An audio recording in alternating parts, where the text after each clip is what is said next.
Schooling हमारी जो है, हम लोग माइग्रेट करके पार्टीशन से पहले यानी कि 47 से पहले बम्बई आए थे।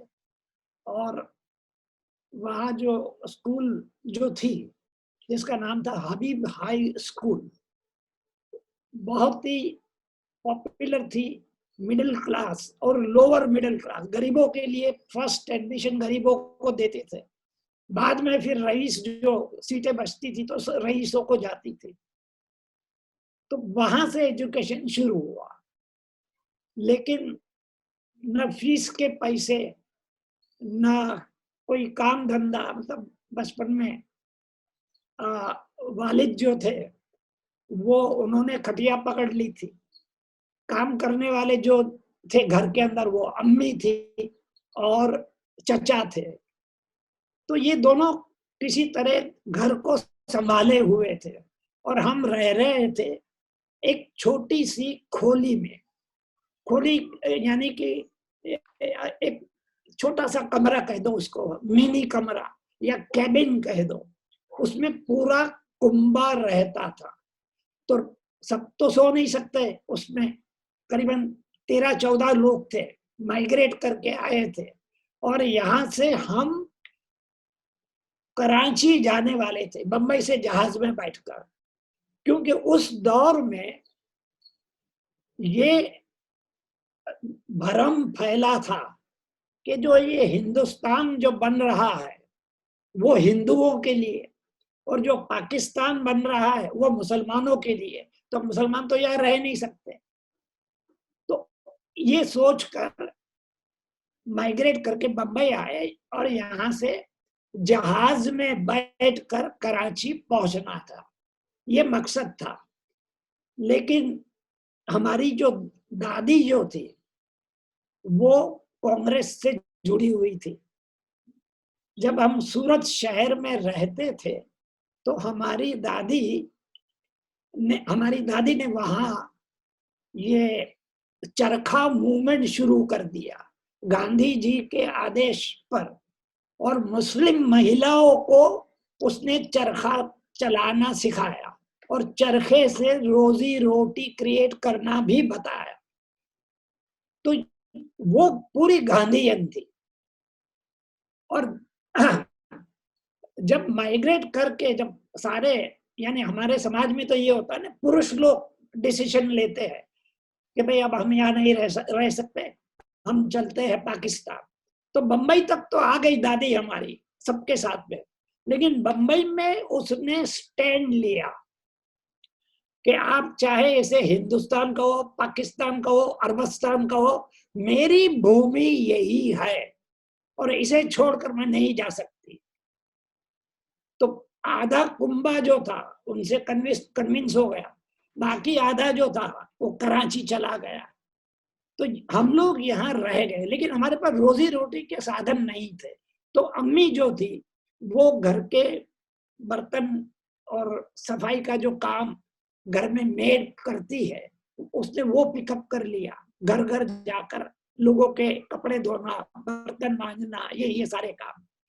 चचा जो थे वो हाथ पैर मार रहे थे बाहर, कहीं से कुछ रोजी रोटी शुरू हो जाए, कहीं किसी का बोझ उठा लिया, कहीं कुछ कर लिया।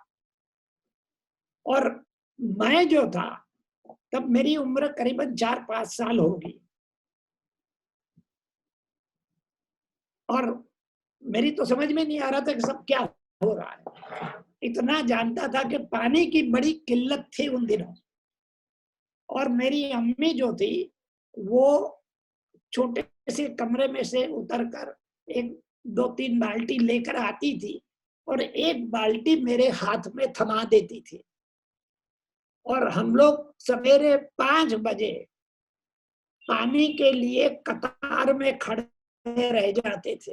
फुटपाथ पर एक नल था नगर पालिका का, उसमें पानी जो आता था उसके लिए कतार लगती थी। तो ये कतारें भी मैंने देखी, मारपीट भी देखी। एक एक बकेट पानी के लिए जो हंगामे होते थे, शोर शराबे होते थे, मारपीट होती थी, ये सारी मैंने इसी उम्र में देखी। फिर जैसे जैसे उम्र बढ़ती गई, थोड़ा थोड़ा को समझ में आने लगा और ये एहसास हुआ कि मुझे भी कुछ कंट्रीब्यूट करना चाहिए। घर में जो घर चल रहा है, बड़ी मुश्किल से चल रहा घर, इनकम जो थी वो इतनी कम थी, इनकम यानी मम्मी माँ की इनकम और चचा की इनकम दोनों की मिलाकर भी घर चलाना मुश्किल था। तो अब मैं क्या कर सकता हूँ, ये सोचकर मुझे एक विचार आया कि क्यों ना खट्टी मीठी गोलियां ये वो लाकर नीचे बेचने के लिए बैठ जाओ। कुछ लोग बैठते थे तो उनसे मुझे प्रेरणा मिली थी, तो मैं खट्टी मीठी गोलियां लेकर बैठ जाता था फुटपाथ पर, और जो कुछ इनकम होती थी या 5 रुपए या 2 रुपए वो लाके घर में देता था। तो यहाँ से मेरा इन्वॉल्वमेंट शुरू हुआ। इसके बाद स्कूलिंग भी शुरू हो गई और मैंने देखा कि मुझ में ये ड्राइंग बनाने की खूबी, जैसे डिफॉल्ट मैकेनिज्म कहते हैं आज की जबान में, वो मेरे भीतर था। और मैंने ये तय किया कि मैं बड़ा होकर बहुत बड़ा चित्रकार बनूंगा। तो मैं चित्र बनाते रहता था। कभी कोई चित्र बना दिया तो किसी ने कहा, अबे क्या क्या बनाया, घोड़ा बनाया है कि गधा बनाया है?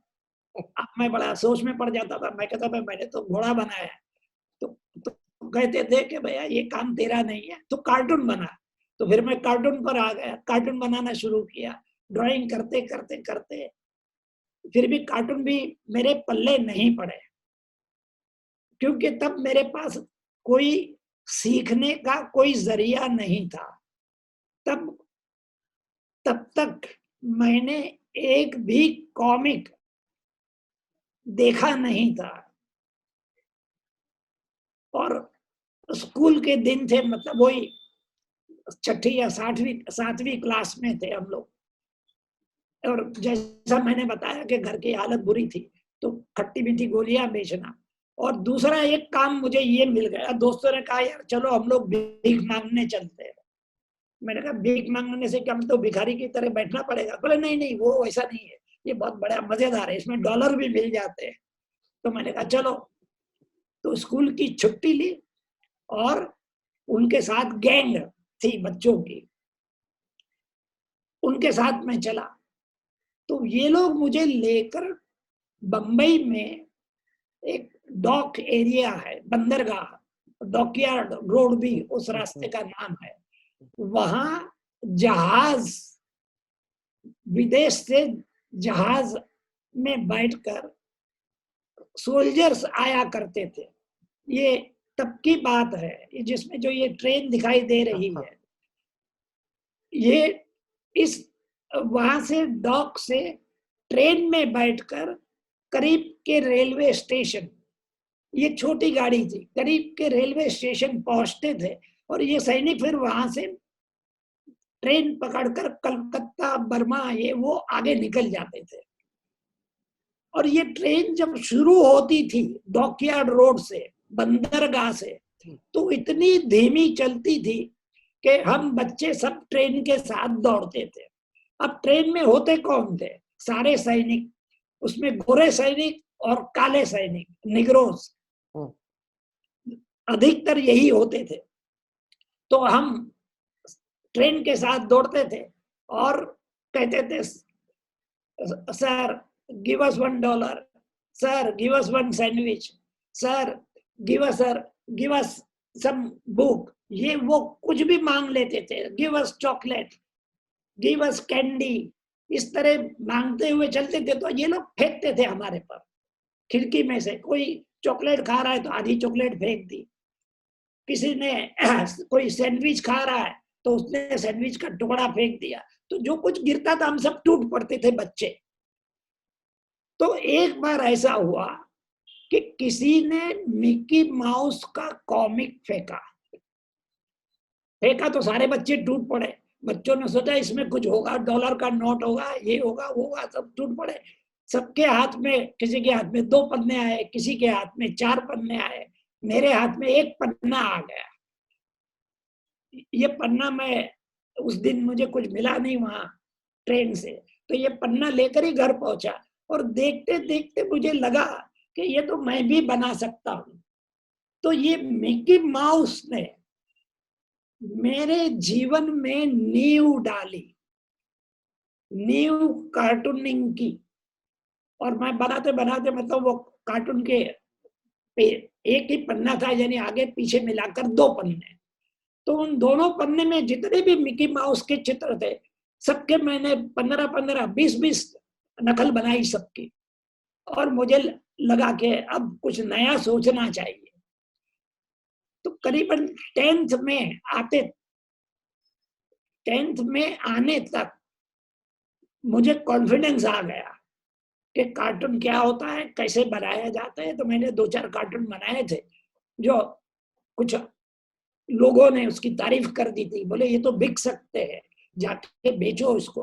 अब मैं बेचने कहाँ जाऊं? कभी न मैंने अखबार की शक्ल देखी थी, न कोई मैगजीन देखा था। ये पहली बार कॉमिक का एक पन्ना देखा था। तो ये सोच रहा था, तो किसी ने कहा कि भैया कई प्रेस प्रेस है, इधर छपते हैं, अखबार छपते हैं, वहां चले चले जाओ। अब वहां जाने के लिए हिम्मत चाहिए। और मैं 10th का स्टूडेंट सोच रहा था कि क्या करूं, कैसे करूं।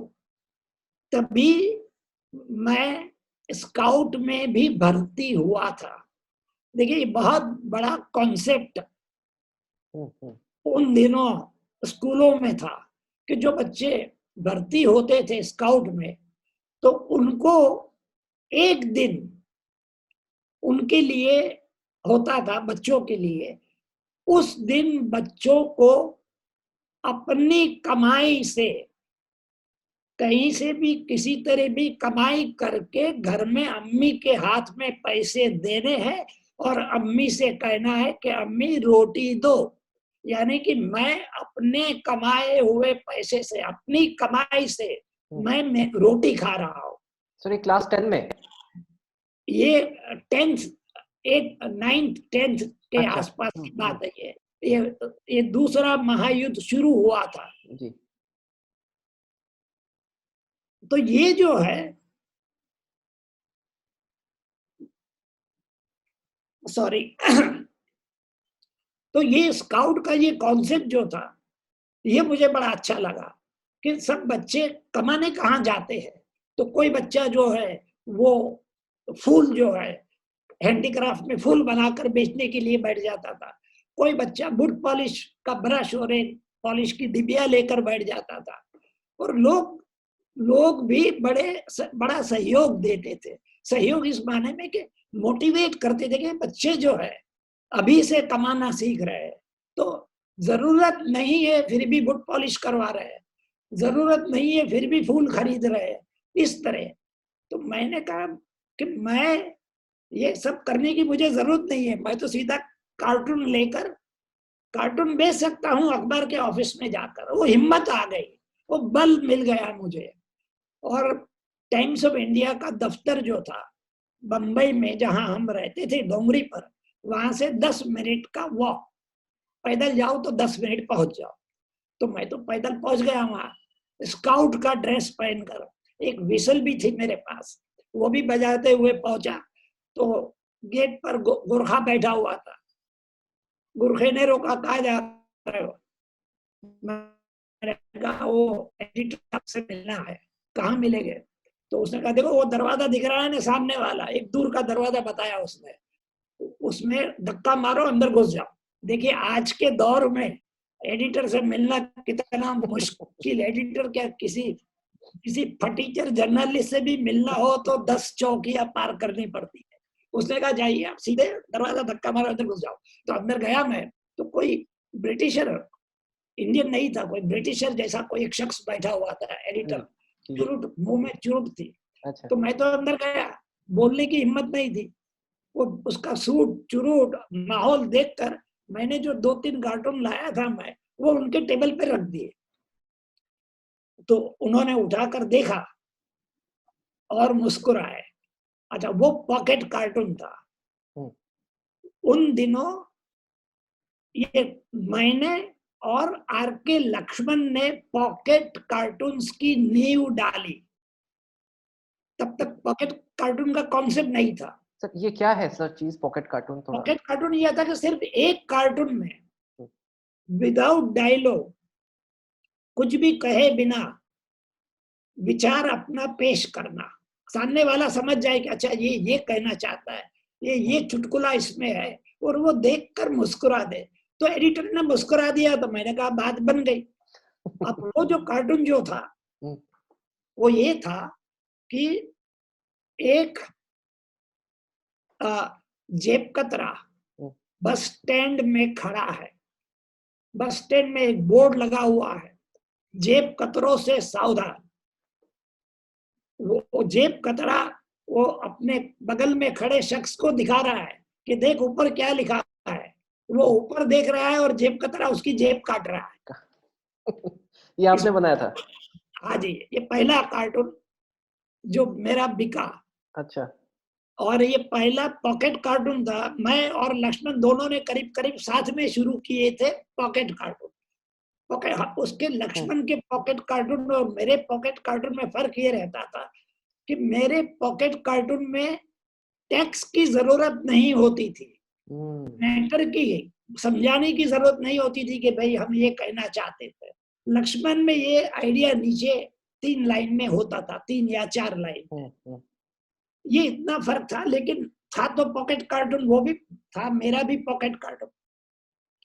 तो इस तरह जिंदगी में कार्टूनिंग का प्रवेश हुआ, कार्टून की मार्केटिंग शुरू हुई, और यहां से मेरी गाड़ी चल पड़ी। नेक्स्ट। तो सर टाइम्स ऑफ इंडिया से आपका ये सिलसिला स्टार्ट हुआ, टाइम्स ऑफ इंडिया, जी तो वहां से। तो सर आपने तो ये अपना जो स्कूल के दिन बताए, जिस तरह से आपने मीठी गोलियां बेच के आपका सफर स्टार्ट हुआ, तो सर जी आजकल के टाइम में मतलब ये तो हम लोग मतलब इमेजिन भी नहीं कर सकते कि किस तरह से ये सब चीजें होती होंगी। तो सर आप ये बताएं कि आपने जब स्टार्ट किया अपना कार्टूनिंग ये टाइम्स ऑफ इंडिया के साथ, तो जी उस टाइम का सर सिचुएशन कैसा था? मतलब न्यूज़पेपर एक्सेप्टेंस कैसी थी? आपने आर के लक्ष्मण का भी नाम लिया, जी। तो आपके कंटेम्पररीज में और कौन कार्टूनिस्ट आ रहे थे उस टाइम?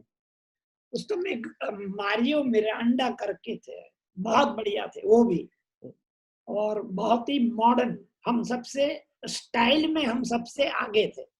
आर के लक्ष्मण जो थे one of the top most cartoonist जो थे उस दौर के, लेकिन उनकी स्टाइल जो थी वो पुरानी थी। उनके जो गुरु थे आर के लक्ष्मण के, वो थे डेविड लॉ करके, ब्रिटिश कार्टूनिस्ट थे। तो वो पूरी की पूरी स्टाइल इन्होंने लक्ष्मण ने ले ली या आ गई, जो भी कहो, हम्म, लेकिन आइडिया लक्ष्मण के बड़े पावरफुल होते थे। हम्म, तो आइडियाज पर वो चले, और स्टाइल भी जो जिसे हम नकल नहीं कहेंगे, एडॉप्ट की हुई स्टाइल जो थी, वो भी इतनी खूबसूरती से वो पेश करते थे कि वो पाठकों के चहेते हो गए। इसके साथ में दिल्ली में एक कार्टूनिस्ट थे हम्म, शंकर करके। जी जी। शंकर वीकली उनकी पत्रिका थी हम्म, जो हर हफ्ते छपती थी। ये शंकर जो थे वो सिर्फ पॉलिटिकल कार्टून्स बनाते थे, और उनकी शंकर्स वीकली जो थी वो भारत की पहली कार्टून पत्रिका थी, हम्म, जिसमें अलग अलग स्टाइल में कार्टून होते थे, अलग अलग आइडियाज, अलग अलग कार्टूनिस्ट के काम भी उसमें लिए जाते थे। और वो जो दौर जो था, उस दौर में एक और खास बात थी, ये जरा अंडरलाइन करने हम्म, वाली बात है जी।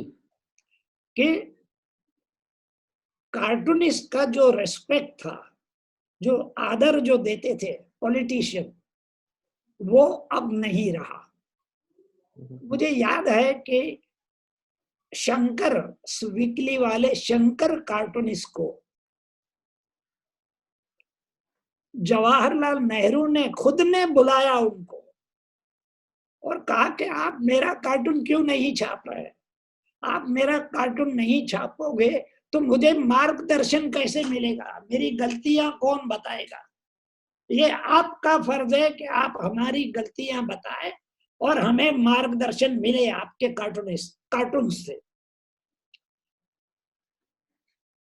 मुझे याद है कि इंदिरा गांधी, वो भी उनका जरा पंगा हो गया था लक्ष्मण से, अच्छा। क्योंकि इंदिरा की नाक जो बनाता था वो तोते जैसे बनाता था। में तो एक्सेजरेशन होता है ना, जरा टेढ़ी जी होती जी है तो हम जी पूरी टेढ़ी कर देते हैं, जी। तो कुछ थोड़ी सी तोते से मिलती थी तो हमेशा नाक तोते जैसे बनाता था। और इंदिरा हमेशा, ये शख्स को मेरी नाक तोते जैसी क्यों लग रही है। तो एक बार दोनों एक पार्टी में टकरा गए और इंदिरा ने कहा कि देखिए, आप मेहरबानी करके तोते जैसी नाक, ऐसी नाक कोई बनाता है मतलब। तो लक्ष्मण ने कहा देखो, जितनी खूबसूरत मुझे लग रही है उतनी आपको भी लगेगी, तो आप भी अपनी नाक को चाहने लगेगी। तो तो ये बड़ा नोक जोक और दोस्ताना जिसे कहते रहे। आज क्या हो रहा है, मैंने जरा सा भी किसी का कार्टून बनाया और सामने वाले को छू गया, नेगेटिव सेंस में कह रहा हूं कि उसको तकलीफ हुई, जी फौरन सीबीआई को भेज के या किसी पुलिस वाले को भेज के उसको पकड़ के अंदर जेल में। तो कई कार्टूनिस्टों को जेल में भेजा गया, इंडिया में भी जी और जी दुनिया भर में भी यही सिलसिला चल रहा है कि या तो आप हमारे पक्ष में आ जाओ, जैसे आजकल के जर्नलिस्ट बिक चुके हैं 99%, जो जो मतलब खरीद लिए गए, उसी तरह कार्टूनिस्ट भी खरीदे जा रहे हैं। खरीदे इस माने में जा रहे हैं कि अगर वो पक्ष नहीं लेगा तो उसे भी जेल में जाना पड़ेगा। लेकिन एक इजिप्ट का कार्टूनिस्ट था, नाम भूल रहा हूं उसका, उसने तो कह दिया था कि उसके तो हाथ पैर तोड़ दिए थे और अस्पताल में था। अस्पताल में उसका इंटरव्यू लिया गया तो उसने कहा कि मुझे मार भी डालेंगे तब भी मैं कार्टून बनाता रहूंगा। ये होते कौन है ये लोग, ये दो कौड़ी के पॉलिटिशियन, ये मतलब हमसे पंगा ले रहे हैं। यानी इतना पावरफुल हो कार्टूनिस्ट था, किसी तरह उसके हाथ बात सब ठीक हो गया, आया फिर बनाना शुरू किया उसने। श्रीलंका का कार्टूनिस्ट था, उसको तो घर से उठा के ले गए, उसके बाद में उसकी बीवी यानी घर घर इधर उधर जहां जाके सर पटक रही थी लोगों के कि भैया मेरे शौहर को मुझे वापस वापस दो, लेकिन किसी को मालूम ही नहीं कि कहाँ गायब हो गया। तो ये कार्टूनिस्ट की हालत, एक बम्बई का सॉरी कलकत्ता की एक मिसाल दूंगा कि वहां हमारी दीदी का कार्टून किसी ने बनाया और इतना मतलब एक जो अंदर का जो चेहरा जो होता है, हर शख्स के दो चेहरे होते हैं। तो मैं मीठी मीठी बातें कर रहा हूं तो आपको लगेगा कितना मीठा शख्स है, लेकिन भीतर मैं क्या हूं कोई नहीं जानता। तो कार्टूनिस्ट जो होता था कई बार वो भीतर को उखाड़ के रख देता था और शख्स को उसको अपना असली चेहरा दिखा देता था। तो उसने दीदी का असली चेहरा लगा दिया उसने। अच्छा, वो भी दीदी ने नहीं देखा, उसके सेक्रेटरी ने या उसके जो साथी जो कोई था उसके साथ में, सेक्रेटरी था या सेक्रेटरी का असिस्टेंट था, वो उसने लाके बड़ा खुशी खुशी के इतना बढ़िया कार्टून बनाया है। वो चाहने वाला था कार्टूनिस्ट को, कितना बढ़िया कार्टून उसने अपने एक सेक्रेटरी के पास रखा, सेक्रेटरी ने दीदी के सामने रखा, दीदी ने सेक्रेटरी को सीधा ही जेल में भेज दिया। कार्टूनिस्ट को तो बाद में जो हुआ हो, जो लेके आया उसको डाल दिया पहले जेल। उसी को तेरी जरूरत कैसी हुई कि ऐसा घटिया कार्टून मेरे सामने पेश किया। तो खैर ये सारी बातें हैं, इसी तरह मेरी एंट्री कार्टूनिंग में हुई। तो सर आप कभी इस तरह के एकदम पॉलिटिकल कुछ मतलब बहुत सीरियस इशू में कभी नहीं फंसे कि आपको कुछ दिक्कतें सामना करना पड़ा कि आपने किसी पॉलिटिशियन का कार्टून बनाया कभी, ऐसा कुछ आपके साथ हुआ कभी? नहीं, मैं तो पॉलिटिक्स में मैं पढ़ा ही नहीं ना। आपने गए नहीं उसी उसमें? मसलन अपने वॉल्ट डिज्नी, हम्म। वॉल्ट डिज्नी कभी पॉलिटिक्स में नहीं गए, वो नहीं सिर्फ गए। बच्चों के लिए करते रहे। उसी तरह मैं भी, मेरा 99% फोकस बच्चों पर था। डब्बू अच्छा। जी जो कार्टून जी। कोना आता था धर्मयुग, हम्म। वो बच्चों के पन्नों पर आता था। हम्म। लेकिन बच्चे बूढ़े 5 साल से लेकर 105 साल तक के बच्चे सब पढ़ते थे। सब पढ़ते थे। जी, सही बात है। तो सर हम लोग और थोड़ा-सा आगे बढ़ते हैं कि आपका जब स्कूल का टाइम आपने बताया, आपके कंटेम्परेरीज़ जो भी आपके साथ लक्ष्मण जी रहे हैं, मारियो मिरांडा। तो सर उसके बाद आपके आगे की पढ़ाई जो आपने आर्ट स्कूल और इतने एक बहुत ही प्रसिद्ध art school JJ school of art से जो डिसीज़न था आपका आर्ट कॉलेज में जाने का, तो सर ये तो उस टाइम में भी बहुत क्योंकि आर्ट स्कूल में ऐसा रहा है कि जनरली माँ-बाप थोड़ा घबराते हैं बच्चों को आर्ट स्कूल या क्रिएटिव डोमेन में डालने से कि क्योंकि आर्ट स्कूल से करने के बाद इनकम क्या होगा, जॉब क्या होगा, ये सब बहुत जनरल कंसर्न्स होते हैं, चिंताएँ होती हैं। तो सर आपका उस टाइम में यहाँ पे आर्ट स्कूल के साथ एंट्री किस तरह से पॉसिबल हुआ सर? मैंने बताया ना कि मेरे में डिफ़ॉल्ट मैकेनिज़्म था। मुझे कहीं डॉक्टर नहीं बनना था, कंपाउंडर नहीं बनना था, वकील नहीं बनना था, किसी प्रोफ़ेशन में मुझे जाना नहीं था। मैंने तय कर लिया था मुझे जाना है तो जेजे स्कूल ऑफ आर्ट में। तो फिर मेरे कुछ 2-3 एडवाइज़र थे।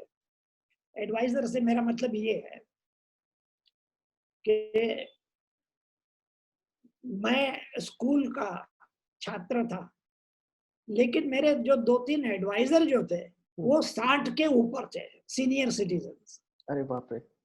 हाँ, ये बड़े मेरे अच्छे मित्र, तो अच्छा। और वो मुझे गाइड करते थे। जी। तब जो तब की बात जो है कि मैं तो स्कूल की पढ़ाई भी छोड़कर सीधा वहाँ जाना चाहता था। पहले वो कोई बंदिश नहीं थी कि आप ग्रेजुएट होना चाहिए या हुँ। ये थी, कोई भी जा सकता था। आप पढ़े-लिखे नहीं भी है, यानी केजी क्लासेस से हुँ। जाकर सीधे ही भर्ती हो जाओ वहाँ, इस तरह का अरेंजमेंट था कि जिसको आर्टिस्ट बनना है वो आ जाए। लेकिन उन लोगों ने मुझे रोका, मुझसे कहा कि नहीं, वो 3 बुजुर्ग जो थे, उन्होंने कहा कि पहले स्टडी पूरी करो, हुँ। 10th कंप्लीट करो, तब तब जो 10th का जो 10th जो थी अच्छा। क्लास, हुँ। वो हुँ। उसको मैट्रिक कहते थे। जी। ये मैट्रिक पास है, जैसे आज 12th का जो है, हुँ। हुँ। वैसे वो 10th का था। तो 10th में मैट्रिक पास कर लो पहले, ताकि तुम्हें थोड़ा दुनियादारी का ज्ञान मिल जाए। हुँ। बाद में तुम 10th के बाद चले जाओ। हुँ। तो मुझे तो फौरन एडमिशन मिल गया 10th के बाद, जी। और वहाँ जाने के बाद फिर कोई नो प्रॉब्लम। फिर अब सवाल पैसों का आया। हुँ। यहाँ चलकर कॉलेज में जाने से पहले थोड़ा ये सोचना पड़ा था मुझे। तो मैंने घर में हमारे जो 2 बुजुर्ग मेन मेन जो थे, मेरी अम्मी थी और मेरे एक चचा थे। हुँ। उन लोगों से मैंने कहा कि मुझे कॉलेज जाना है, तो उन लोगों ने कहा कि देखो, हमने पूरी ईमानदारी से तुम्हारी पढ़ाई कंप्लीट की है, हुँ। कोई बीच में रुकावट नहीं आई है। जी। अब इसके आगे कॉलेज का जो खर्च जो है, वो हम बर्दाश्त नहीं कर पाएँगे, इसलिए कि मतलब जानते थे हुँ। हम कि हुँ। घर हुँ। की इनकम कितनी है। जी। तो फिर मैं सोच में पड़ गया, मैंने कहा अब मैं क्या करूँ? एडमिशन के तो पैसे चाहिए वहाँ। हुँ। हुँ। तो एक दोस्त से मैंने बात की, ये 10th के बाद की बात है, 10th के बाद। एक दोस्त से मैंने बात की, यानी 10th के बाद, यानी कि 1953, हुँ। 54 में मैंने जॉइन किया था। हुँ। तो 53 में एक दोस्त था, मैंने उससे कहा कि यार ये प्रॉब्लम है, कुछ पैसे की ज़रूरत है, कॉलेज भी जाना है। तो उसने कहा एक काम कर, कहीं तू नौकरी तो नहीं कर सकेगा, इसलिए नौकरी नहीं कर सकेगा, अगर नौकरी करेगा तो फिर तू कॉलेज में कैसे जाएगा? हुँ। हुँ। वहाँ भी तुझे फुल जी। टाइम देना पड़ेगा और हुँ। यहाँ भी फुल टाइम देना पड़ेगा। तो उसने कहा कि तुम एक काम करो, अभी मेरे साथ फ़िल्म लाइन में आ जाओ, जैसे आज आज हम बॉलीवुड कहते हैं। तुम बॉलीवुड में आ जाओ, यहाँ जब फिल्म बनती है तो एक दिन में 1 शॉट या 2 शॉट होते थे। यानी बड़ी मुश्किल से 2 शॉट हो गए, ओहो तो सेलिब्रेट, इस तरह काम बंद। और एक शॉट में आधा दिन जाता था। ये 2 शॉट हो गए, उसके बाद में फिर 15 दिन की छुट्टी। फिर जब हीरो हीरोइन नई डेट देंगे तो फिर 1 दिन 2 दिन जाना पड़ेगा शूटिंग पर। तो ये मुझे अरेंजमेंट बहुत अच्छा लगा। तो मुझे 4th असिस्टेंट बनाया गया। 4th असिस्टेंट से मतलब ये है कि जिसे आप जो मेरा काम जो था 4th असिस्टेंट का, सेट पर झाड़ू मारना, हीरोइन के सैंडल लेकर उसके पीछे पीछे दौड़ना, एक तो पहने हुए, दूसरा दूसरे मेरे हाथ में है, दूसरा सेट कहीं बदलने का होगा तो ये काम आएंगे। तो ये सारे इस तरह के पॉलिश करो किसी के जूते, जो एक कैंटीन बॉय के जो काम होते हैं, चाय लेकर दौड़ रहे हैं, ये छोटे छोटे सारे काम मुझ पर। लेकिन बीच बीच में मुझे जो समय मिल जाता था, वक्त जो मिल जाता था शूटिंग के बीच में, जैसे एक शॉट लिया गया, उसके बाद में दूसरे शॉट की तैयारी के बीच जो समय गुजरता था वो करीबन 3-4 घंटे होते थे। तो 3-4 घंटे में मैं तो अपना वो सेट जो है उसको झाड़ू मारा, फटका मारा, सफाई किया, और मैं तो स्टूडियो के बाहर किताब लेकर बैठ जाता था पढ़ने के लिए। जो मैंने बताया ना, मेरे 3 गाइड थे। हाँ, वो तीनों गाइड में से एक राइटर था, एक फोटोग्राफर था, और एक पेंटर था। ये तीनों बहुत ही बड़ी अहम भूमिका इन्होंने निभाई मेरी जिंदगी में। और राइटर जो था उसका नाम था मुश्ताक जलीली, जिसने एक गोयल साहब करके एक डायरेक्टर थे, एक फूल दो माली फिल्म उनकी बड़ी मशहूर हुई थी। तो वो भी मेरे गाइड थे। तो इन लोगों ने मुझे गाइड करके मुझे वहां भेजा जेजे में जाकर फर्स्ट ईयर में ही 1 महीने में मुझे स्कॉलरशिप डिक्लेयर हो गई। अच्छा। मेरा काम देखकर, यानी कि मुझे फीस नहीं भरनी है, मेरे लिए फ्री हो गया। फिर भी मैंने नौकरी नहीं छोड़ी, क्योंकि वहां जरा वो चस्का लग गया था। सुंदर सुंदर हीरोइनें घूम रही आसपास, बड़ा अच्छा लगता था।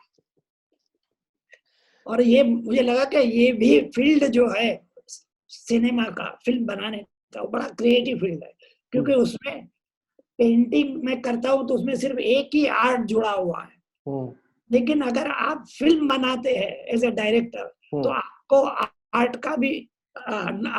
की भी नॉलेज होनी चाहिए, आपको साहित्य की भी नॉलेज होनी चाहिए, आपको म्यूजिक का भी ज्ञान होना चाहिए। तो सारा combination of all the arts, इसलिए मैं ज्यादा अट्रैक्ट हुआ। यहाँ से गाड़ी आगे बढ़ी। तो सर आप तो फुल टाइम फिर पेंटिंग भी करते थे जब आप जेजे में पढ़ रहे थे, और उसके बाद भी आपने फुल टाइम काफी साल पेंटिंग किया, आपके इतने सारे एग्जीबिशंस भी हुए। आपने मेंशन किया था एक इंटरव्यू में कि आपके 5 एग्जीबिशंस फ्लॉप हुए पहले। जी। तो सर उसके बाद भी फिर जब छठा एग्जीबिशन किया आपने जहांगीर में, तो वो इतना बड़ा सक्सेस होने का फिर क्या रहा सर उसके पीछे कारण, कि 5 एग्जीबिशन फ्लॉप के बाद छठा सक्सेस हुआ सर? तो उसके बारे में कुछ बताएं सर। उसकी असली वजह जो थी वो ये थी कि मैं कभी अपने आप को रिपीट नहीं करता था। मसलन मिसाल के तौर पर मैं बता रहा हूँ कि जैसे हमारे कंटेम्पररी थे हुसैन, चित्रकार हुसैन का नाम तो सबने सुना होगा। उन्होंने एक घोड़ा बनाया, बिक गया तो 5 घोड़े बनाए, 5 बिक गए तो 50 बनाए, 50 बिक गए तो 500 बनाए। तो ये रिपीटेशन जो था, रिपीटेशन उनके लिए फायदेमंद साबित हुआ। मैं रिपीटेशन में मानता ही नहीं था, तो मेरा तो में विश्वास ही नहीं था। तो मैंने कभी अपने आप को रिपीट नहीं किया आर्ट में। अ, जैसे एक शैली मैंने एडप्ट की, पहला एग्जीबिशन उसका किया, वो फ्लॉप हो गया, मतलब शैली एक्सेप्ट नहीं हुई या कलर्स एक्सेप्ट नहीं किए, कलर कॉम्बिनेशन जो दिए थे। दूसरा किया, वो भी फ्लॉप हो गया। इस तरह 5 फ्लॉप हुए। पांचों में पूरी नॉवेल्टी थी, एक नई शैली थी, नया अप्रोच था। जो छठा जो मैंने किया, वो मुझे उसका आइडिया मुझे मिला राजस्थान, मारवाड़, गुजरात, इन इन ट्राइबल इलाकों में, इनके जो ट्राइबल इलाके थे, वहां का मैं सफर कर रहा था। तो देखा कि ये लोग जो है अपने दरवाजे, दीवारें सब कलर पेंटिंग बना देते हैं अपने ढंग से, जिसे हम फोक आर्ट कहते हैं, लोक संस्कृति के जो कलाकार थे। तो खास तौर पर मैंने देखा कि शीशे के 2 बड़े गोल टुकड़े, दरवाजे के, एक दरवाजे पर एक, दूसरे दरवाजे पर दूसरा, फिर एक एक मोर बना दिया, दोनों के ऊपर बैठा हुआ है, फिर कुछ फूल पत्ते बना दिए, इस तरह सारी डिजाइन क्रिएट कर रहे थे।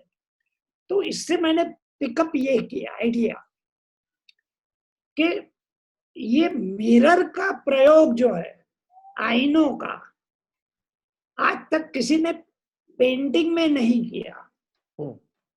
फोक आर्ट में आता रहा, मॉडर्न आर्ट में आया नहीं था।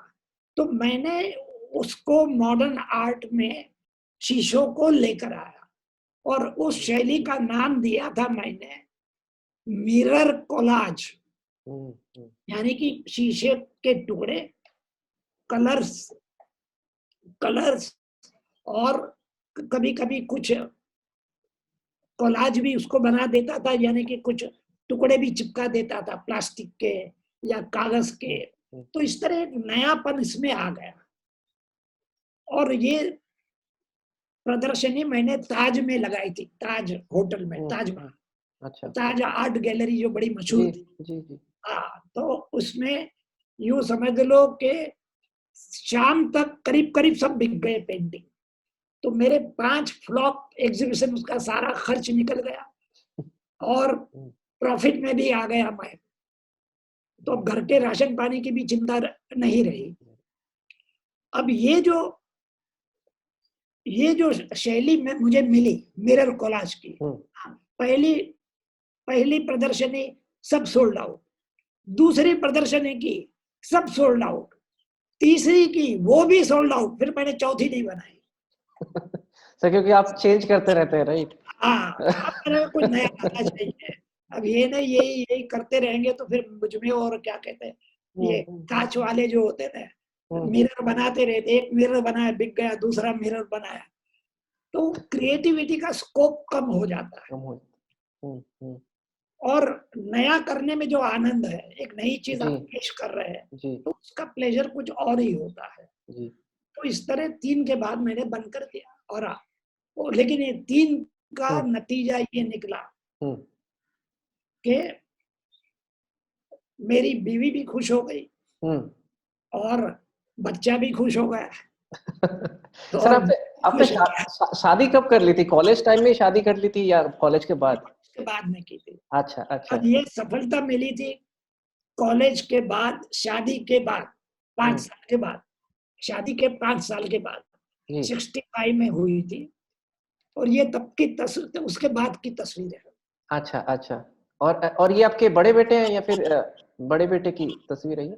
नहीं, ये छोटे वाले की। छोटे वाले की है। अच्छा अच्छा जी। तो सर अभी और थोड़ा सा आगे बढ़ते हैं, ज्यादा और वक्त नहीं लेंगे सर। तो सर आप आगे चल के जिस तरह से आपने डब्बू जी, बहादुर, इन सब का भी थोड़ा कॉमिक्स के इसमें आपने और प्रोफेशनली काम किया। धर्मयुग का आपने जिक्र किया कि धर्मयुग में डब्बू जी पब्लिश होती थी। धर्मयुग सर ये एक तरह से 30 साल से चल रही है सर ये कॉमिक स्ट्रिप, इंडिया की सबसे लॉन्गेस्ट कॉमिक रनिंग स्ट्रिप है, 30 साल से चली है। साल तक चली, ये सही है। और उसके बाद भी चलती रही जी, लेकिन अलग अलग जगहों पर, अलग अलग जगहों पर। सर ये डब्बू जी और सर बटुक जी, बटुकनाथ, इनका सर इनके बारे में थोड़ा कुछ बताएंगे? बटुकनाथ से डब्बू जी एक्चुअली का। ये जो डब्बू जी का जो कैरेक्टर जो है, जी। वो पहले मैंने गुजराती में, तो मैं मूलत गुजरात सूरत शहर से हूँ, अच्छा। गुजराती मेरी मातृभाषा, जी। तो पहले मैंने उसको गुजराती में इंट्रोड्यूस किया था। हम्म। गुजराती में एक पत्रिका थी कार्टून की, चित मछंदर करके, जी। उस पत्रिका में ये ये हर हफ्ते एक पट्टी छपती थी, हम्म। हर हफ्ते एक। तो पहले हफ्ते एक आई, दूसरे हफ्ते दूसरी आई, तो नेगेटिव लेटर्स आने शुरू हो गए एडिटर को। एडिटर को, ये क्या घटिया चीज आप पेश कर रहे हैं, मतलब ये कोई कार्टून है, इसको बंद किया जाए, ये इस तरह के सब नेगेटिव लेटर्स। तो एडिटर ने मुझे 2 महीने के बाद मुझे बुलाया, मुझसे कहा देखो ये इसके कोई रिस्पांस सही नहीं आ रहा है। तो मैंने कहा अभी तो शुरू हुआ है, 1-2 महीने ही हुए, कम से कम उसको 6 महीने तो देने चाहिए, जी। तो पिकअप होगा ये। तो एडिटर साहब कुछ बोले नहीं, लेकिन 1 महीना और चलाया ये कॉमिक स्ट्रिप, जी। और मुझे बताए बिना ही बंद कर दिया। ये मतलब के फ्लॉप। ये तब की बात है जब धर्मयुग में डॉक्टर धर्मवीर भारती हम्म। संपादक बनकर आए थे, जी। और वो चाहते थे कि कुछ नया धर्मयुग के साथ नया कुछ। तब ये नए से मतलब ये है कि तब जो है वो सारी पत्रिकाएं इंडिया की, अंग्रेजी की हो या हिंदी की हो या गुजराती की हो, वो सारे अंग्रेजी से कॉमिक्स उठाते थे, अच्छा। वहां से कॉपीराइट लेकर छापते थे, जैसे टार्जन है, जी। जी। मैंड्रेक द मैजिशियन, फैंटम भी होता है। फैंटम, ये सारे तब ये छप रहे थे। तो धर्मयुग से उसने कहा इन सबको उखाड़ो, वो नेशनलिस्ट थे, क्या बात। और कुछ इंडियन लाया जाए। तो उन्होंने एक कार्टून इसको ट्राई किया, दूसरे को किया, तीसरे को किया, उन सबका हश्र वही हुआ जो मेरा गुजराती में हुआ था। सब फ्लॉप। कोई 2 महीने चला, कोई 3 महीने चला, और अंत में फिर कोई बचा ही नहीं। तो ये लोग मेरे पास आए धर्मयुग से। तब मैं पराग पत्रिका के लिए डॉक्टर चिंचू के कारनामे जी 2 पन्नों का कॉमिक बना रहा था। 1 साल से वहां उन लोगों ने मुझे इनवाइट किया था, तो 1 साल तक वो चला, और उसका रिस्पांस बहुत अच्छा रहा। जी। तो उन लोगों ने मुझसे कहा कि भाई आप भी कुछ हाथ आजमाना चाहो तो आपके एडिटर साहब की इच्छा है कि कुछ कोशिश की जाए। आप तो मैंने जो छपे हुए थे गुजराती में 3 महीने तक, 3 महीने तक महीने की 4 स्ट्रिप हफ्ते हफ्ते छपती थी, तो कुछ 10-12 स्ट्रिप मेरे पास थी। उसमें से 10 को अलग किया और उसकी लिपि बदलकर धर्मयुग में दे दी, 10 के 10। गुजराती से हिंदी कर दिया आपने? गुजराती को हटा के मैंने हिंदी कर दिया और दे दिया। और हैरत की बात अभी तक मेरे लिए ये है कि 1 या 2 छपे थे और पॉजिटिव लेटर आने शुरू हो गए। हिंदी में जब छपने शुरू हुए? अभी 2 ही छपे थे, 2 ही स्ट्रिप छपे थे, वो भी वही के वही जो फ्लॉप हो चुके थे, और वो आइडियाज हिंदी पाठक वर्ग ने पिकअप कर लिया। अब इसकी वजह क्या हो सकती है ये तो आप ही बता सकते हैं, लेकिन मेरे समझ में अब तक नहीं आया कि क्यों गुजराती पाठकों ने इसे पसंद, डब्बू जी को पसंद नहीं किया, और हिंदी के पाठकों ने लपक कर क्यों स्वागत किया।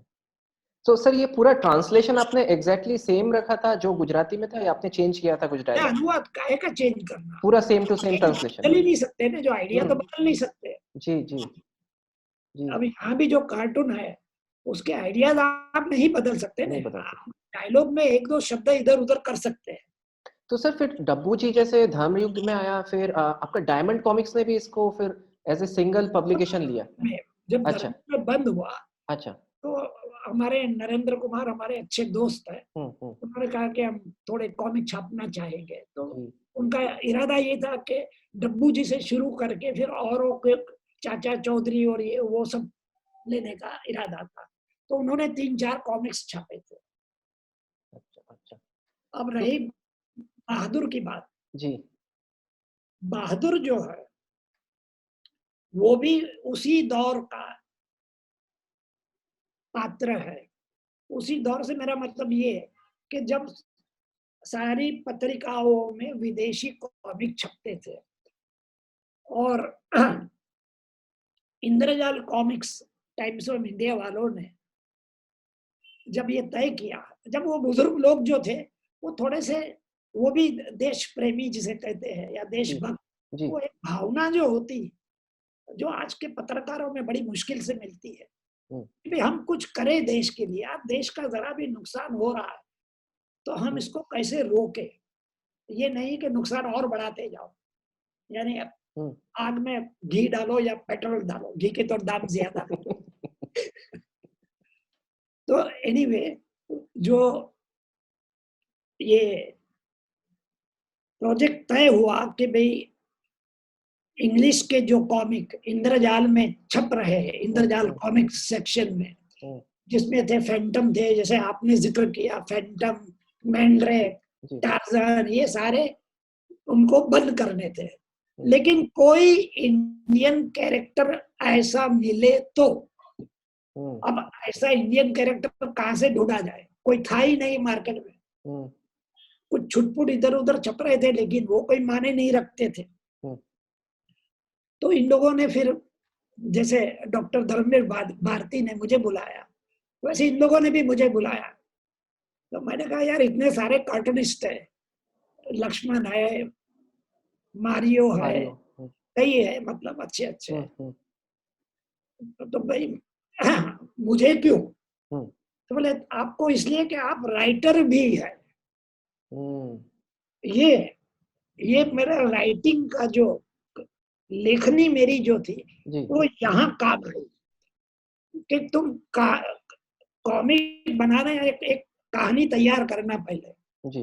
वो कहानी 30 पन्नों तक फैलेगी हुँ, कॉमिक की शक्ल में। हुँ, तो राइटर भी होना चाहिए, नहीं तो कोई दूसरे राइटर कोई लिखेगा हुँ। और दूसरा चित्रकार उसे इलस्ट्रेट करेगा। जी। तो मुझसे कहा ये तुम दोनों कर सकते हो तो हमारी आधी झंझट खत्म हो जाएगी। मैंने कहा मुझे गिव मी 15 डेज, 15 अच्छा। दिन का टाइम हुँ, सोचने के लिए। हुँ, तो सोचने बैठा तो मुझे पता चला कि जैसे आज मुझसे कोई कहता है कि भाई आपको हमारे लिए कॉमिक बनाने हैं हुँ। और बहादुर के ही कॉमिक बनाने हैं। जी, अब तो बहादुर भी बंद हो गया है। जी। तो तो मैं क्या करूंगा? हुँ, तो आज के दौर में हमारा ग्लोबल प्रॉब्लम क्या है? ग्लोबल प्रॉब्लम टेररिज्म है। हुँ, तो मेरा जो नेगेटिव कैरेक्टर्स रहेंगे मेरी कहानी में, वो जी। सारे टेररिस्ट रहेंगे। हुँ, तो उस दौर में जो इंडिया का सबसे बड़ा प्रॉब्लम जो था वो हुँ, डाकुओं का था। हुँ। मान सिंह और लाखन सिंह और जी, पुतली बाई और ये सारे, जैसे आज अमिताभ बच्चन और शाहरुख खान का नाम जैसे चलता है, जी। वैसे उनके नाम चलते थे। डाकुओं के नाम। फख्र, हाँ, फख्र होता, अरे वाह मान सिंह ने क्या मारा उसको, पुलिस वाले को क्या उड़ाया, मतलब इस तरह बड़ी तारीफें होती थी। जी। तो मेरा काम ये था, ये आइडिया जो आया जी। 15 दिन में, कि पॉजिटिव कैरेक्टर जो रहेगा वो जमीन से जुड़ा हुआ रहेगा। वो सुपरमैन की तरह हवा में उड़ रहा है या मैंड्रेक द मैजिशियन की तरह हुँ, जादू खड़ा कर रहा है, मुझे वैसा नहीं चाहिए। हुँ। मुझे चाहिए ऐसा कैरेक्टर जिसे देखकर और लोगों को लगे कि यार ये तो मैं भी कर सकता हूँ। मतलब देसी चाहिए सर ऐसा कुछ? हाँ, देसे मतलब टोटली हुँ, ह्यूमन हुँ, हुँ, हुँ। With no super power. जी। तो ये बहादुर का कैरेक्टर ये सोच के निकाला गया। अब बहादुर का ड्रेस क्या रहेगा? तो ये जो आपको इसमें नजर आ रहा है, सैफरन कलर, हुँ, सैफरन तो बीजेपी वालों ने चुरा लिया है, लेकिन उस दौर में सैफरन कलर जो था वो भारत का सिंबल था, हम्म, देश का। या सैफरन यानी देश, जी और जीन्स यानी सैफरन में देश भी आ गया, कलर भी आ गया, सब कुछ आ गया उसके अंदर। और जीन्स मैंने ली ब्लू कलर में। ये जो ब्लू जीन्स जो थी वो वेस्ट, पश्चिम हम्म का सिंबल था। तो यानी ईस्ट और वेस्ट ये दोनों मिल जाते हैं, अगर ये दोनों का कॉम्बिनेशन हो जाता है तो इस देश को प्रगति से कोई रोक नहीं सकता। हम्म तो ये सोचकर ये ड्रेस तय किया। इंटरेस्ट और आज जो है बहादुर का कैरेक्टर, बहादुर बंद हो गया है बदकिस्मती से। एक दौर आया था कि जब जो दौर कॉमिक्स का था, जी और वो कॉमिक्स के दौर में कई कैरेक्टर आए, लेकिन बहादुर को ये क्रेडिट ये है कि ये भारत का पहला सुपर हीरो कॉमिक्स का।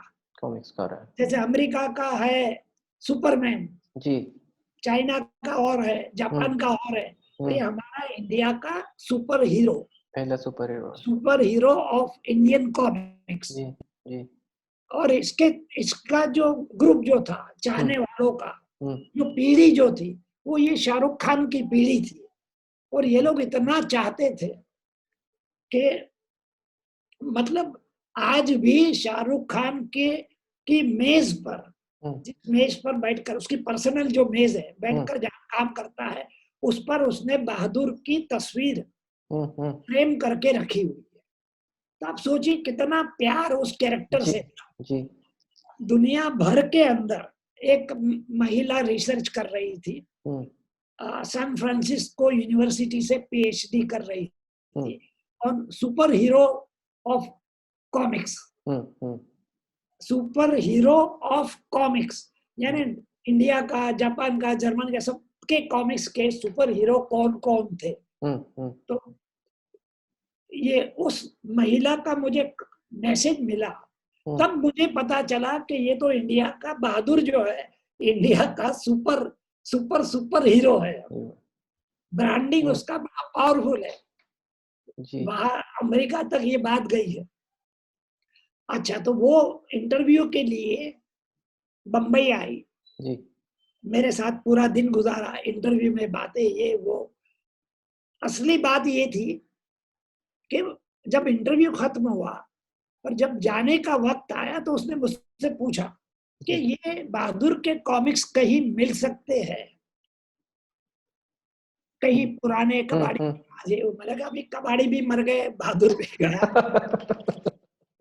अब मुश्किल है। लेकिन मैंने कहा तुम करना क्या करना चाहती हो? मैंने कहा मेरे पास होते तो मैं दे देता, एक्स्ट्रा कॉपी नहीं है मेरे पास, मेरी अपनी पर्सनल एक एक कॉपी है, लेकिन तुम क्या करना चाहती? तो ये उसने बताया, उस लड़की ने, कि सैन फ्रांसिस्को में आज भी बहादुर का ग्रुप है, बहादुर के चाहने वालों का एक सोसाइटी बनी हुई है। और वहां एक एक कॉमिक $100 में एक्सचेंज होता है। अगर बहादुर के, अच्छा मेरे पास अगर 2 कॉमिक है बहादुर के, और आपके पास, मेरे पास जो है वो आपके पास नहीं है, और आप ये खरीदना चाहते हैं तो $100। हाँ, जबकि इसकी कीमत जो थी 75 पैसे थी। एंड वो उधर से $100 में बिक रही है कम्युनिटी के अंदर। यानी ये 5 साल पहले की बात बता रहा हूँ। अच्छा अच्छा। तो 5 साल पहले $100। तो उस लड़की का कहना ये था, बड़ी बेचारी हम्बल होकर कह रही थी कि अगर 25 कॉमिक मिल जाते हैं तो मेरा आने जाने का हेरफेर निकल जाएगा। तो सर आपने दी कि आप दे पाए क्या सर उनको इतने कॉमिक्स? नहीं, मेरे पास तो थे नहीं। अभी की बात बता रहा हूँ जी अभी से मेरा मतलब है कि करीबन 1 साल पहले जी जी ये अपने यहाँ एक कॉमिक कॉन करके जी एग्जीबिशन लगती है, जी वो सिर्फ कॉमिक्स पर रहती है। हम्म।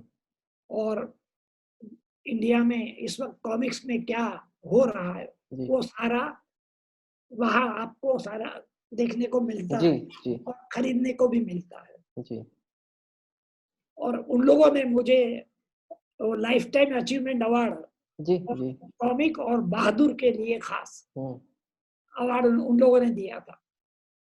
तो वहाँ एक बंदा कलेक्टर मिल गया हम्म कि जो कॉमिक्स कलेक्ट करता था। अच्छा, अभी लास्ट ईयर मुझे एक बंदे का फोन आया कि उसे कॉमिक उसके पास पूरे कॉमिक्स है लेकिन पहला इश्यू नहीं है, हम्म। फर्स्ट इश्यू जो था जी वो मिसिंग है, तो कहाँ मिलेगा? मैंने कहा भाई मिलना तो बड़ा मुश्किल है, फिर भी मैंने कहा इस नंबर पे फोन करो, ये कलेक्टर है शायद मिल जाए। तो उसने फोन लगाया तो पता चला कि पहला इश्यू 25,000 रुपए हम्म। मतलब वो सेल के लिए था 25,000 रुपए में। उसके पास था, वो दबा के बैठा हुआ था वो। तो उस तो उसने बेच दिया फिर। तो बाद में उसने 2 साल तक बार्गेनिंग करके 10,000 में खरीदा। सर 10,000 में बिकी वो पहला इशू। पहला इश्यू 10,000 में बिका। सर बीच में कुछ बात भी चल रही थी कि बहादुर को वापस लाया जाएगा, तो अभी तो सर आपका जो bahadurBela.com है उसमें काफी अच्छे से सारा कुछ ऑर्गेनाइज्ड है। सो जो पार्टिसिपेंट्स हैं मैं उनको भी कहना चाहूंगा कि bahadurBela.com पे जाएं। उसमें काफी अच्छे से इन सब की डिटेल्स दी हुई है।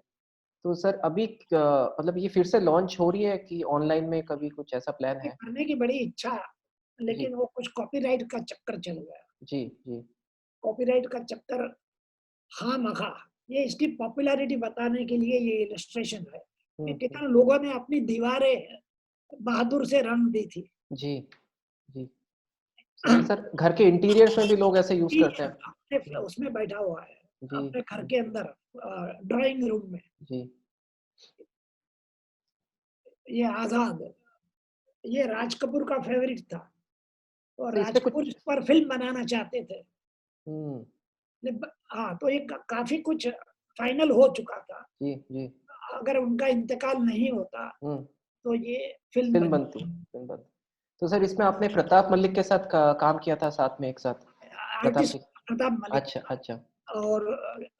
और ये कौन सा अपना ये बहादुर जो था, हम्म।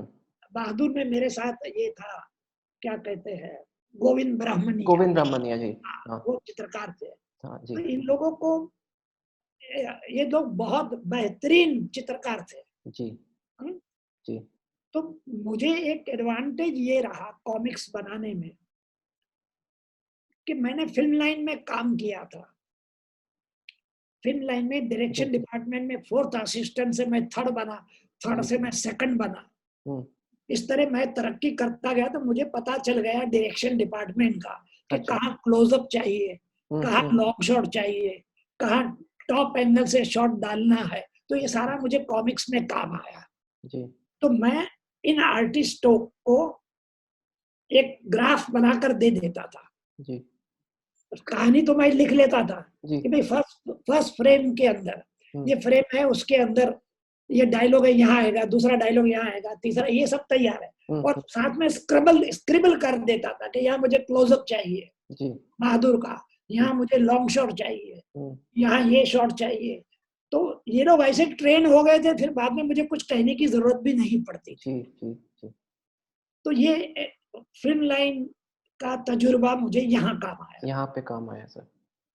सर क्योंकि आजाद और शुजा में इतनी अच्छे से स्टोरी टेलिंग की गई है, कैमरा एंगल्स से लेके नरेशन बहुत। ये शुजा जो पात्र जो था, जी ये फिर से मेरे सामने चुनौती बनकर आया था। हम्म। एक बंदा जो था वो टार्जन को मिटाना चाहता था, अच्छा। किसी तरह भी टार्जन को हटाए इंडिया में से। जी तो टार्जन को हटाए तो अभी इसकी जगह पर टार्जन से कुछ रिश्ता हो ऐसा कैरेक्टर होना चाहिए। हम्म। तो मैंने हमारे शास्त्रों में नजर डाली, हम्म हालांकि इतने दूर जाने की जरूरत नहीं थी, वैसे ही मैं देख रहा था। हम्म। तो मुझे हनुमान जी का कैरेक्टर मिल गया। देखो, जंगल से रिश्ता टार्जन का रिश्ता कहाँ, जंगल से था। जंगल से था। हनुमान जी का रिश्ता किससे था? भाई वो भी जंगल से ही जंगल से ही थे, ताल्लुक हाँ। थे ना दोनों का। तो ये मैंने एक पात्र ऐसा क्रिएट किया, ह्यूमन बीइंग जो जंगल में रहता है और टार्जन की तरह ही आदिवासियों के बीच, और आदिवासियों पर कोई मुसीबत आती है तो ये बंदा तैयार है लड़ने के लिए। जो टार्जन जो कर रहा है ना, जी। वही सारी सोच इसमें मैंने डाल दी। दूसरा ये कि एक मिस्ट्री भी क्रिएट कर दी है कि वो जो है, देखो शुजा जो है, ये शुजा की बात कर रहा हूँ, हाँ, वो बैठता है पेड़ों पर ही बैठना उसको ज्यादा पसंद है, यानी कि वो हनुमान जी की लिंक, टार्जन की भी वही लिंक है। तो ये सारी खूबियां इसमें मैं डालता गया और धीरे धीरे बढ़ाता गया इसको, तो ये भी काफी चला था। जी सर, फिर 2015 में सर आपने मेंशन किया आपको लाइफ टाइम अचीवमेंट अवार्ड मिला सर, कि कॉमिक कन्वेंशन से। हाँ, ये अवार्ड जो दिया था वहां की तस्वीर है। तो ये तो मतलब इन लोगों ने हमें क्या, आपकी नजरों में काबिल और सर आप आईआईटी कानपुर में भी टॉक दिए थे आप, और बाकी talk all over India sir और भी आईआईटीज में गए सर, लाइक टेड टॉक में, या फिर कई जगह जाते गए। रहते? अभी बंद कर दिया है टेड वालों को,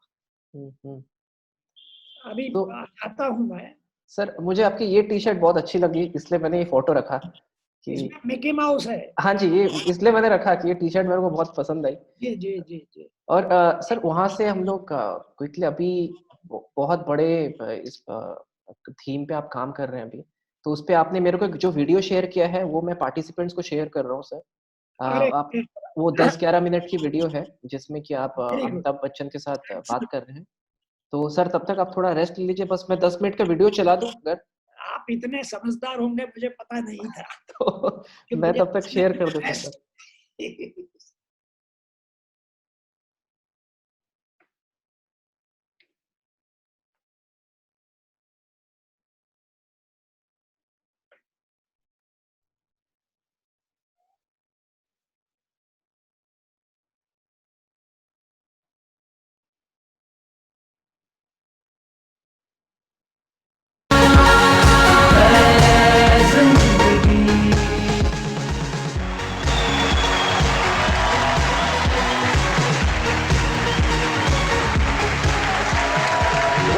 मारुति सुजुकी प्रेजेंट्स आज की रात है जिंदगी, powered by Cadbury dairy milk. देखिए, अच्छाई की शुरुआत जो है वो कभी भी कहीं भी और किसी के द्वारा भी हो सकती है। एक अच्छा आइडिया 8 साल का बच्चा भी दे सकता है और 80 साल के बुजुर्ग भी दे सकते हैं। एक ऐसा ही अनोखा आइडिया हमें दिया एक बहुत ही नौजवान नेकदूत ने। देवियों सज्जनों, मैं स्वागत करना चाहता हूं हमेशा हंसते मुस्कुराते हुए आबिद सूरती जी का।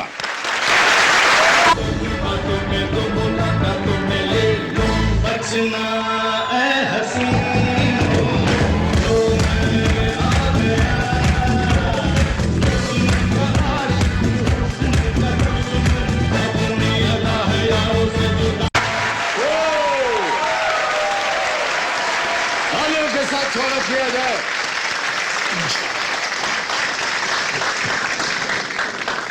देवियों सज्जनों, आबिद सूरती जी 80 वर्ष की उम्र है इनकी। ओनली 80, सॉरी, ओनली 80 वर्ष की। आबिद जी की खूबियों के बारे में मैं क्या क्या कहूं। देखिए, ये कार्टूनिस्ट हैं, इलस्ट्रेटर हैं, राइटर हैं, आर्टिस्ट हैं। ये मैं बताना चाहता हूं अपने दर्शकों को कि आबिद जी को अपनी लघु कहानियों की संग्रह जिसका शीर्षक है तीसरी आंख, उसके लिए नेशनल अवार्ड इनको मिल चुका है और annual comic con award for life time achievement से भी इनको सम्मानित किया गया है। इसके अलावा आबिद जी, आपने एक ऐसा काम शुरू किया जो इन सबसे अलग था? क्या है वो काम? मैं चाहता हूं कि आप हमारे दर्शकों को बताएं। ड्रॉप डेड फाउंडेशन जो वन मैन एनजीओ है, इसकी प्रेरणा मुझे बचपन से मिली। बचपन से ये मेरे साथ जुड़ा रहा, पानी बचाओ अभियान इस माने में जुड़ा रहा कि एक एक बूंद, एक एक बकेट पानी के लिए लड़ाइयां मैंने देखी। हम जब रहते थे एक छोटे से कमरे में, फुटपाथ पर सोना होता था और फुटपाथ पर जो नल था, उस नल में सवेरे 4 बजे से कतार लग जाती थी। मेरी अम्मी खड़ी रहती थी, कभी मुझे भी साथ ले जाती थी और एक बकेट बड़ी मुश्किल से पानी मिलता था क्योंकि पानी आधे घंटे तक रहता था।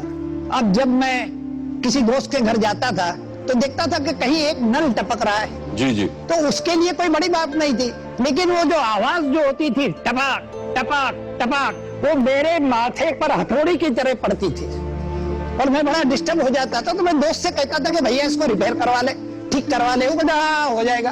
आपने जो किया अभी जी, मैं चाहता हूं कि उसका एक हमारे पास एक वीडियो क्लिप है। मैं चाहूंगा कि जितने भी दर्शक हैं पहले उसे देख लें, फिर उसके बाद इसकी चर्चा करेंगे। आइए एक वीडियो क्लिप देखते हैं यहाँ पर।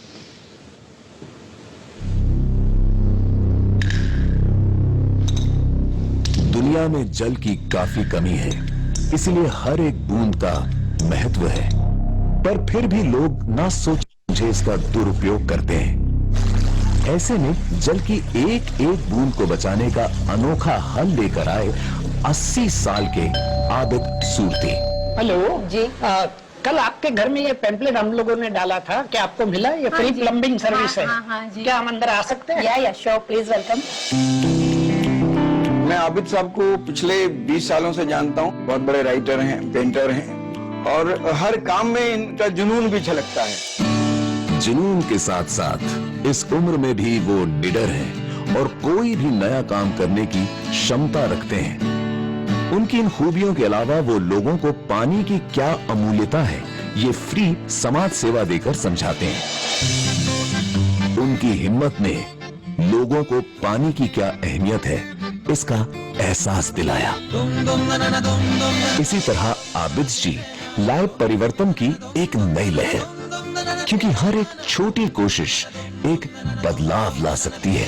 तो वो कहते हैं ना, बूंद बूंद से घड़ा भरता है। पूरे देश में अगर ये मुहिम छिड़ जाए तो क्या बात है। मैं कतरा ही सही, मगर मेरा वजूद तो है। होगा कोई समंदर जो मेरी तलाश में है।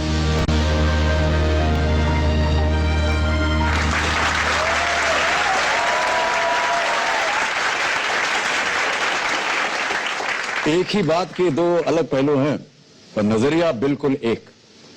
जिंदगी पानी की तरह है, इसे व्यर्थ मत बहजाने दो। और पानी जो है वो जिंदगी की तरह है, इसे व्यर्थ मत बहजाने। ये जो आपने प्रोजेक्ट शुरू किया है, ये लोगों तक कैसे पहुंचता है? ये हमने एक थोड़ी सी सिस्टम बना ली। पहले तो समझ में नहीं आता था, मैं प्लम्बर को लेकर पहुंच जाता था। तो मैंने देखा कि हालांकि हम सेक्रेटरी की परमिशन लेते थे, हम पैम्पलेट हमारे घर घर में पहुंचाते थे, फिर भी मैंने देखा कि लोग हिचकते थे दरवाजा खोलने में। तो मैं सोच में पड़ जाता था ये क्या हो रहा है। कभी कभी तो कोई मुंह पे दरवाजा भी मार देते थे कुछ लोग। फिर सोचने पर पता चला कि हमारा जो पुराना प्लम्बर जो था वो आगे खड़ा रहता था, वो डोरबेल बजाता था, उसके पीछे मैं खड़ा रहता था। जब डोरबेल बजाता था, दरवाजा खुलता था, तो सबसे पहले उसका चेहरा लोग देखते थे और उसका चेहरा बिन लादेन जैसा था।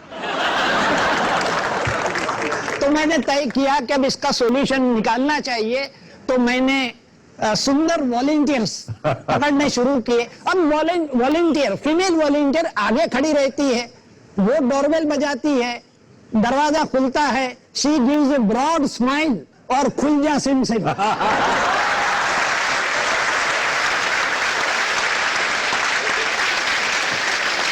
तो ये जो पैम्फलेट आप भेजते हैं तो घर घर में जाता है, तो लोग सोचते होंगे जैसा कि आप कह रहे हैं कि ये क्या है, कैसे, फिर उसके बाद क्या होता है? घर घर के रिएक्शन जो है 99% पॉजिटिव रिएक्शन होते हैं, लेकिन 1% लोग ऐसे हैं कि जिनको विश्वास नहीं होता कि ये बंदा मुफ्त में क्यों काम कर रहा है। तो एक बार ऐसा ही हुआ कि एक के घर में नल जरा ज्यादा खराब था, आधे घंटे का काम था, तो प्लम्बर अंदर काम कर रहा था, वॉलंटियर भी अंदर थी, मैं तो बाहर बैठता हूँ सीढ़ियों पर। तो उसने मुझे घर के अंदर बुलाया और मुझसे कहा कि आबिद भाई जरा बताइए ना, आखिर आप चाहते क्या है इसके अंदर। मैंने कहा भाई पैम्फलेट आपको दिया है, उसमें सब कुछ लिखा हुआ है। फिर 5 मिनट गपशप लड़ाई, फिर कहा नहीं नहीं आबिद भाई कोई बात तो है।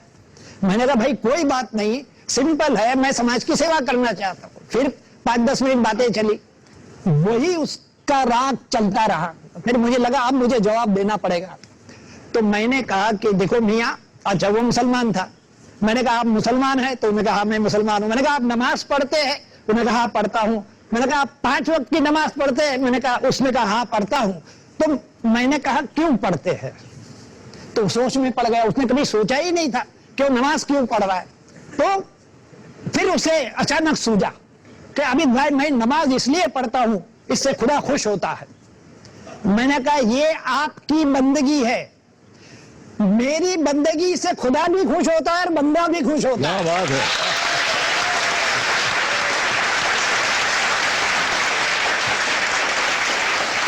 मैं पूछना चाहूंगा कि साथ इनकी जो प्लम्बर काम करते हैं रियाज अहमद जी, आज वो भी हमारे कार्यक्रम में शामिल हैं। मैं इनसे जानना चाहूंगा कि जब आप लोगों के घर जाते हैं तो लोगों को समझाते हैं तो लोगों का कैसा व्यवहार होता है? वो जो बोल रहे हैं अंकल वो सही बोल रहे हैं, मजाक ही सोच रहे हैं, और सोच रहे हैं फ्री में तो जहर कोई नहीं देता, तो ये पानी कहाँ से बचाएंगे। अच्छा। तो फिर लेडीज जो जाती है वो बताती है भाई सोसाइटी की परमिशन से हम आए हैं, ऐसा कुछ बेचने भी नहीं आए हैं, पानी जो है लीक होता है नल का तो बना देंगे फ्री में। आबिद साहब मैं आपसे जानना चाहूंगा कि अंदाजन जी अब तक आपने कितने लीटर पानी की बचत की होगी? किसी एक साहब ने हिसाब लगाया था। जी अच्छा, हिसाब लगाया? हाँ हिसाब लगाया था और उन्होंने कहा कि 20 million litres of water you have saved from 2007 to 2015। क्या बात है।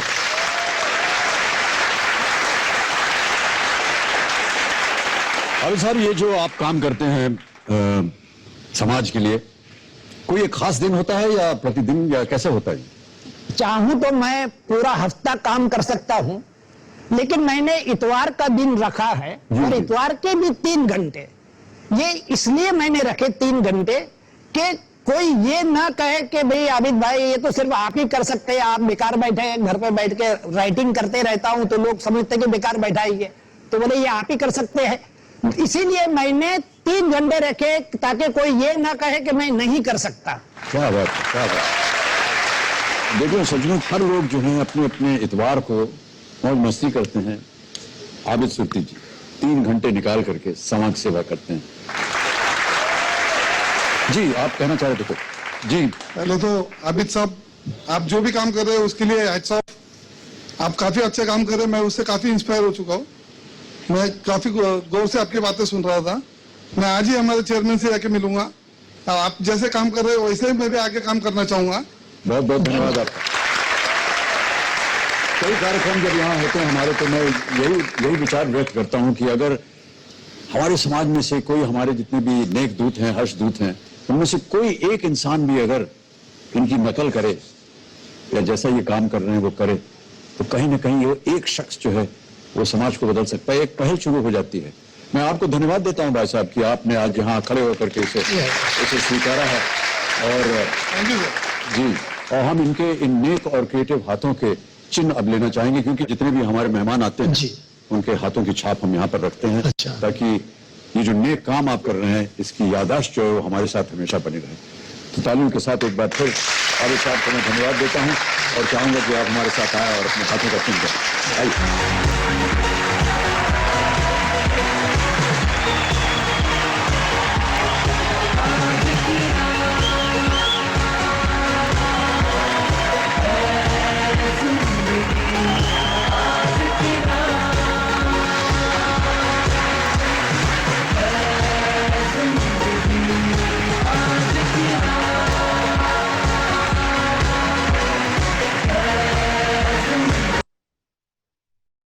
समय देने के लिए बहुत बहुत धन्यवाद सर। आप ऑलमोस्ट 1 घंटे से ज्यादा जुड़े रहे सर, और मैंने आपकी सारी लिंक्स और आपके जो भी फर्दर वीडियोस है मैं इनके साथ भी शेयर कर रहा हूँ।